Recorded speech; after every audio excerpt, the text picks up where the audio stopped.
ចូលឆ្នាំនេះខ្ញុំតែផ្ទះម៉ែក្មេងខ្ញុំហើយបាននៅជាមួយនឹងប៉ាទេ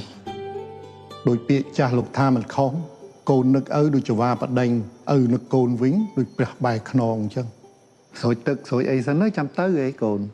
ស្រោចទឹកអីប៉ាស្រោចនៅផ្ទះរាល់ឆ្នាំអីឥឡូវគេនាំគ្នាទៅអស់ហើយអញចង់និយាយរឿងក្នុងចិត្តណានិយាយជាមួយអ្នកណា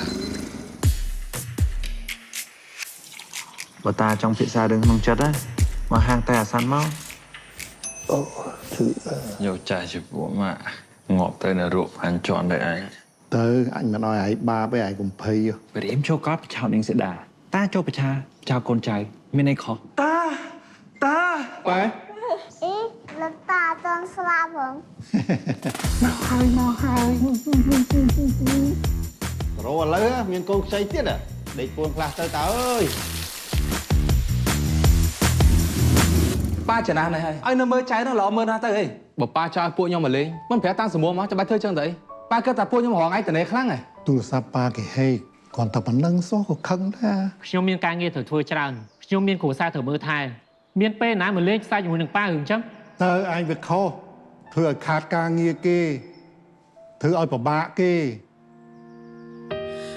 សូមលេងនេះនៅយូរប៉ុណ្ណាសូមលេងលោកប៉ាតែជេស្ដីថាពីនឯងនឹងវានិយាយច្រើនល្អូច្រើនអាណាគេនៅជាមួយបានតែវាមិនដឹងទេថាអញនិយាយច្រើនល្អូច្រើនហ្នឹងចង់ឲ្យវាល្អតា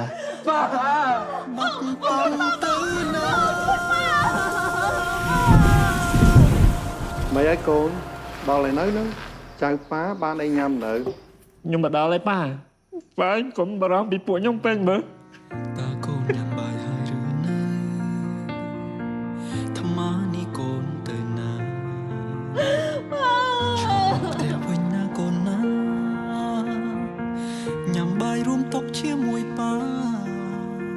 យកប៉ាត្រឡប់ទៅផ្ទះវិញអីកូននៅក្នុងពេទ្យអញ្ចឹងប៉ាធុញថប់ណាប៉ាមានដៃខឹងខ្ញុំអត់បើដងពេលខ្ញុំមកតូចមកធំដាក់ប៉ាអញ្ចឹងដឹងមកដឹងខ្លួនអីនឹងអីវើយអញអៀនណាផ្ទះយើងដូចស្រឡះល្អមែនប៉ាស្រឡះតែអត់មនុស្សនៅកូនអញបើចេះស្រឡាញ់គ្នាអញ្ចឹងនឹងសប្បាយចិត្តយ៉ាងណាងាប់ទៅបិទភ្នែកចិត្តណា Dear Father it's me Father it's me